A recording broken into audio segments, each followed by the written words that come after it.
नमस्कार। आप सुन रहे हैं आज की बड़ी राजनीतिक खबर। तमिलनाडु की राजनीति में एक बार फिर बड़ा राजनैतिक भूचाल देखने को मिल रहा है। राज्य की प्रमुख विपक्षी पार्टी अन्ना द्रमुक यानी एआईएडीएमके में अंदरूनी कलह खुलकर सामने आ गई है। खबर है कि पार्टी के 47 में से 30 विधायकों ने अभिनेता से नेता बने विजय की पार्टी तमिलगा वेत्री कड़गम यानी टीवीके को खुला समर्थन दे दिया है। इस घटनाक्रम ने तमिलनाडु की राजनीति में नई हलचल पैदा कर दी है। चेन्नई से आई इस खबर के अनुसार अन्ना द्रमुक के भीतर लंबे समय से असंतोष चल रहा था। मंगलवार को यह असंतोष खुलकर सामने आ गया जब बड़ी संख्या में विधायकों ने पार्टी महासचिव पलानीस्वामी के नेतृत्व के खिलाफ बगावत कर दी।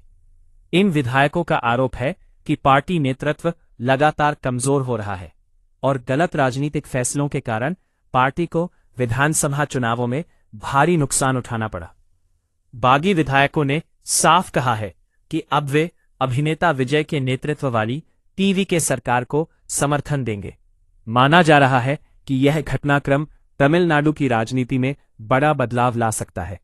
विजय की पार्टी अभी नई है, लेकिन युवाओं और शहरी वोटरों के बीच उनकी लोकप्रियता तेजी से बढ़ रही है।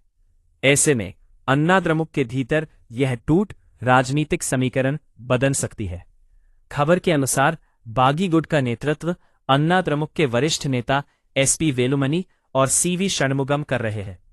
दोनों नेताओं ने पार्टी नेतृत्व पर सवाल उठाते हुए कहा कि पलानीस्वामी पर्दे के पीछे से प्रतिद्वंद्वी दलों के साथ समझौता कर रहे थे और पार्टी को कमजोर कर रहे थे। यही कारण है कि कई विधायक अब नए राजनीतिक विकल्प की ओर बढ़ रहे हैं। राजनीतिक जानकारों का कहना है कि 23 अप्रैल को हुए विधानसभा चुनावों में अन्ना द्रमुक की करारी हार के बाद पार्टी के भीतर असंतोष और बढ़ गया था। चुनावी हार के बाद लगातार पार्टी नेतृत्व पर सवाल उठ रहे थे।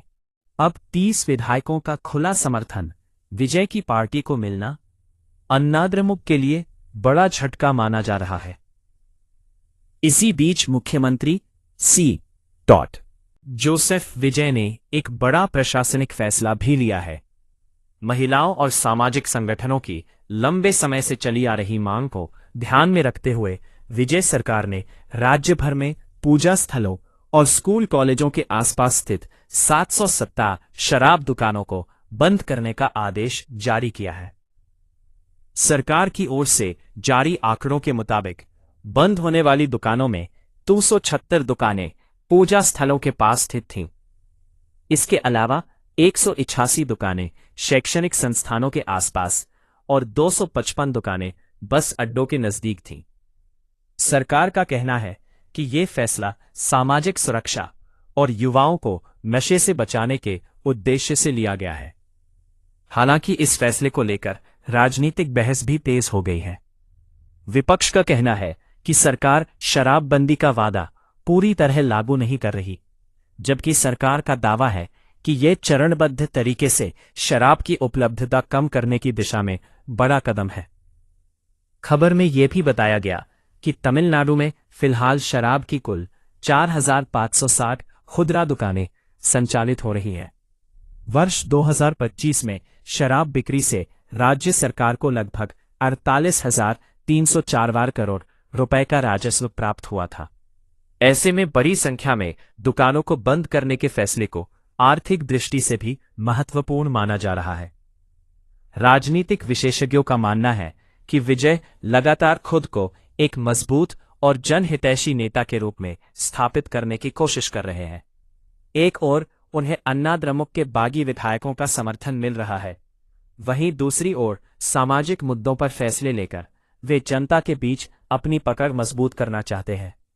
अब सबसे बड़ी नजर बुधवार को विधानसभा में होने वाले शक्ति परीक्षण पर टिकी हुई है, जहां टीवीके सरकार को अपना बहुमत साबित करना होगा। यदि बागी विधायक खुलकर विजय सरकार के साथ खड़े रहते हैं, तो तमिलनाडु की राजनीति में एक नए अध्याय की शुरुआत हो सकती है। तो ये थी तमिलनाडु की राजनीति से जुड़ी बड़ी खबर। बीच अभिनेता से नेता बने विजय की राजनीतिक ताकत लगातार बढ़ती नजर आ रही है।